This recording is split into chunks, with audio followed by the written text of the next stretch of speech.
सैयदुल अंबिया नबी मुकर्रम हादी अकरम नबी मुकर्रम ताजदारी मदीना राहत कल्ब सीना सुरूर सीना साहिब मुअत्तर पसीना जनाब मोहम्मद मुस्तफ़ा सल्लल्लाहु ताला अलैहि वसल्लम को आपकी औलाद में पैदा फरमाया। ये सबसे बड़ा एजाज हजरत इब्राहीम अलैहिस्सलाम को अल्लाह तबारक व तआला ने अता फरमाया। यूं कह लें कि ये सबसे बड़ी और आला खुसूसियत जो अल्लाह तबारक व तआला ने इब्राहीम अलैहिस्सलाम को अता फरमाई कि अल्लाह तबारक व तआला ने जो आखिरी नबी आखिरुज़्ज़मा नबी मुकर्रम सल्लल्लाहु ताला अलैहि वसल्लम को इब्राहीम अलैहिस्सलाम की आल में पैदा फरमाया।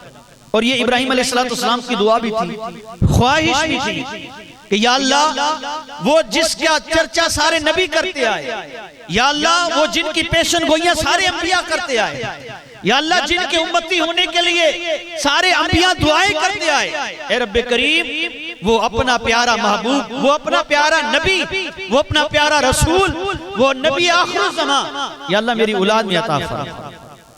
अल्लाह तबारक व तआला ने आपको ये एजाज अता फरमाया, ये खुसूसियत अता फरमाई। फिर इस खुसूसियत के साथ दूसरी खुसूसियत ये कि नबी करीम सल्लल्लाहु ताला अलैहि वसल्लम को इब्राहीम अलैहिस्सलाम की मुवाफ़क़त करने का भी हुक्म अल्लाह ताला ने इरशाद फरमाया। जैसा कि कुरान पाक में अल्लाह तबारक व तआला ने इरशाद फरमाया, तुम्मा औहैना इलैका अनित्तबि मिल्लत इब्राहीम,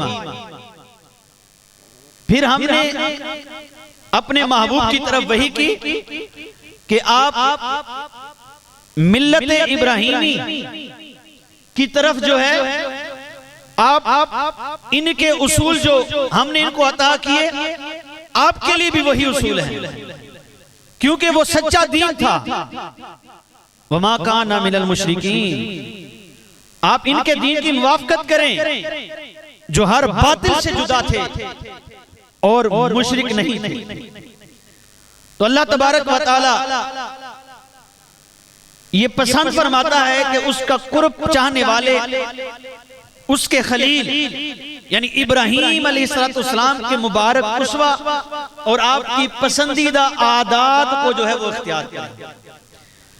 एक मकाम पर अल्लाह तबारक व तआला ने इरशाद फरमाया कि ए महबूब आप कह दीजिए कि अल्लाह ने सच फरमाया, लिहाजा तुम इब्राहीम के दीन पर चलो जो हर बातिल से जुदा थे और वो मुशरिकीन में से ना थे। सूरह आले इमरान में अल्लाह तबारक व तआला ने इसका हुक्म इरशाद फरमाया। तो सैयदना इब्राहीम अलैहिस्सलाम की सभी खूबियां इस काबिल हैं कि उनकी तकलीद की जाए, उनकी इत्तिबा की जाए, उनके उन तमाम खूबियों को इख्तियार किया जाए।